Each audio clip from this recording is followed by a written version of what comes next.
सकाळी सकाळी येण्याचं काय प्रयोजन ते सांग. फ्लाईटच नाही दुसरं. तर काय आज नेमकं शिष्टमंडळ भेट घेणार आहे नेमकं काय? राज्याचे संवेदनशील मुख्यमंत्री एकनाथजी शिंदे साहेब यांच्या आदेशानुसार राज्यातील परवा आदरणीय मनोजदादा जरांगे साहेबांचं उपोषण सोडण्यासाठी शिष्टमंडळ होतं. त्या शिष्टमंडळातील आपले संभाजीनगरचे पालकमंत्री श्री संदीपान भुमरे साहेब, जालना जिल्ह्याचे पालकमंत्री श्री अतुलजी सावे साहेब, आमदार नारायण कुचे साहेब या ठिकाणी तासाभरामध्ये दाखल होत आहेत. आणि आदरणीय मनोजदादा जरांगे साहेबांनी उपोषण सोडताना जी पहिली प्रामुख्यानं मागणी केली होती की न्यायमूर्ती शिंदे समितीची व्याप्ती किंवा कार्यक्षेत्र हे संपूर्ण राज्याचं झालं पाहिजे. पूर्वी न्यायमूर्ती शिंदे समिती ही मराठवाड्यातील 8 जिल्ह्यांच्या नोंदी शोधण्याच्यासाठीची होती आणि म्हणून त्यांनी जी पहिली मागणी केली होती की न्यायमूर्ती शिंदे समितीची व्याप्ती राज्याची करा आणि राज्यभरामध्ये हे काम तुम्ही तात्काळ सुरू करा. त्या अनुषंगानं राज्य सरकारने 24 तासामध्ये त्याचा GR काढलेला आहे. काल रात्री उशिरा या संदर्भातला GR निघालेला आहे आणि हा GR पुढच्या काही वेळात तासाभरामध्ये सन्माननीय दोन्ही मंत्री महोदय म्हणजे भुमरे साहेब आणि सावे साहेब यांच्या हस्ते त्या ठिकाणी मनोजदादांना देणार आहेत. आणि त्यासोबत सगळ्यात महत्त्वाचं म्हणजे ही सगळी तर प्रक्रिया होत राहील ॲक्शन मोडवर, परंतु त्यांच्या तब्येतीची विचारपूस करण्यासाठी आम्ही या ठिकाणी आलेलो आहोत. सर्वात महत्त्वाचं म्हणजे काल त्यांना ज्यावेळी त्रास झाला त्यावेळी थेट मुख्यमंत्री साहेबांनी पण त्याची दखल घेतली. स्वतः माननीय मुख्यमंत्री साहेबांनी त्यांना फोन केला, डॉक्टर साहेब तुम्ही होता त्यावेळी, आणि त्यांनी म्हणजे मला मनोजदादांचा अभिमान वाटतो की आदरणीय शिंदे साहेबांनी त्यांच्या तब्येतीची विचारपूस विचारण्यासाठी फोन केलेला असताना देखील त्यांनी तात्काळ या सगळ्या गोष्टीच्या अनुषंगानं कारवाई काय सुरू आहे, शिंदे समितीची कार्यव्याप्ती वाढली का असं बोलायला सुरुवात केली. त्यावेळी आदरणीय शिंदे साहेबांनी त्यावेळी तात्काळ सांगितलं अगोदर तब्येत तुमची महत्वाची आहे, तुमच्या तब्येतीची हो त्या अनुषंगानंच कारवाई सुरू आहे. त्यामुळे त्यांच्या तब्येतीची विचारपूस करणं आणि आवश्यकता वाटल्यास त्यांना जर काही पुढील उपचारासाठी पुणे मुंबई सारख्या ठिकाणी त्यांनी जर इच्छा व्यक्त केली की जायचं आहे तिकडे, काही स्पेशली डॉक्टरांचा पण सल्ला घ्यायचा आहे, तर डॉक्टर चावरे सरांच्या सल्ल्यानुसार आपण पुढचा वैद्यकीयच्या अनुषंगाचा निर्णय आपण त्या ठिकाणी घेणार आहोत. याच्यामध्ये एक कन्फ्युजनची आहे की 2 महिने दिले तर 2 तारखेपर्यंत दिले का 24 तारखेला 2 महिने होतात, मात्र अधिकच्या वेळ 2 पर्यंत आहे का काय, हे अफवा आहे, त्याच्यावर क्लिअरिफिकेशन काय?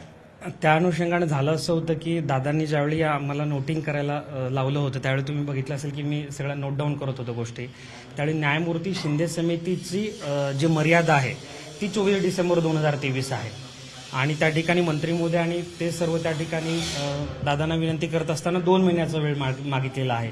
तर त्यामुळे थोडंसं कन्फ्युजन झालं, कारण आम्ही लिहिताना न्यायमूर्ती शिंदे समितीची जी मुदत वाढवली आहे ती 24 डिसेंबर 2023 पर्यंत आहे आणि जी ज्यावेळी चर्चा चालू होती त्यावेळी 2 महिन्यांचा वेळ अशा पद्धतीने चर्चा सुरू होती. त्यामुळे थोडंसं त्यामध्ये कन्फ्युजन होतं. मात्र मला विश्वास आहे की मनोजदादा पण आपले 2 तारखेपर्यंत अल्टिमेट आहे सरकार. हां, म्हणजे जी चर्चा त्या ठिकाणी झाली होती त्या ठिकाणी 2 महिन्यांच्या विषयाच्या अनुषंगाने चर्चा झाली होती. मात्र मनोजदादांचा मुद्दा देखील टेक्निकली बरोबर आहे. त्यांचा संबंध होती की न्यायमूर्ती शिंदे समितीची जर मर्यादा 24 डिसेंबर 2023 आहे तर ती तारीख तुम्ही जी समरी तुम्ही नोट केली होती त्याचं एक पत्र बनवून तुम्ही आणून देणार. हां, त्याचंही पत्राचं काम चालू आहे साधारणतः.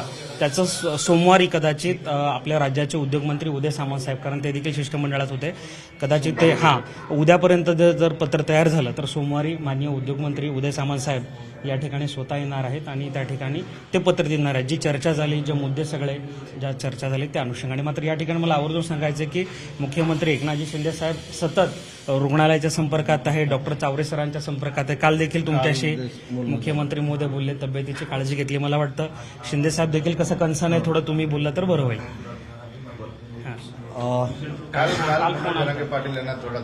त्रास झाला होता नाही, आज त्यांची तब्येत स्थिर आहे. काल जेव्हा त्रास झाला त्यावेळेस आपण मीडियाने सगळ्यांनी दाखवलं. त्यानंतर आपले राज्याचे संवेदनशील मुख्यमंत्री एकनाथजी शिंदे साहेब यांचा मला त्यानंतर 2 वेळेस कॉल आला की त्यांच्या तब्येतीबद्दल विचारपूस केली आणि जे काय बेस्ट ट्रीटमेंट देता येईल त्यासाठी त्यांनी आम्हाला आदेश दिला. परंतु तुम्हाला वाटतं की जसं मंगेश सरांनी सांगितलं की त्यांना मुंबईला सुद्धा आम्ही घेऊन जाऊ शकतो, तुमचं काय ओपिनियन आहे? ती गरज आहे?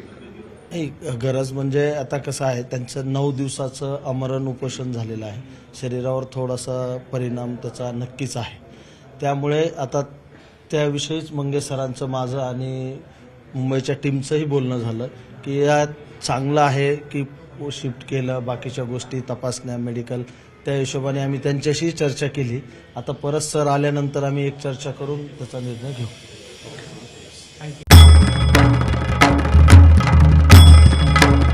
भंडाऱ्याची उधळण म्हणजे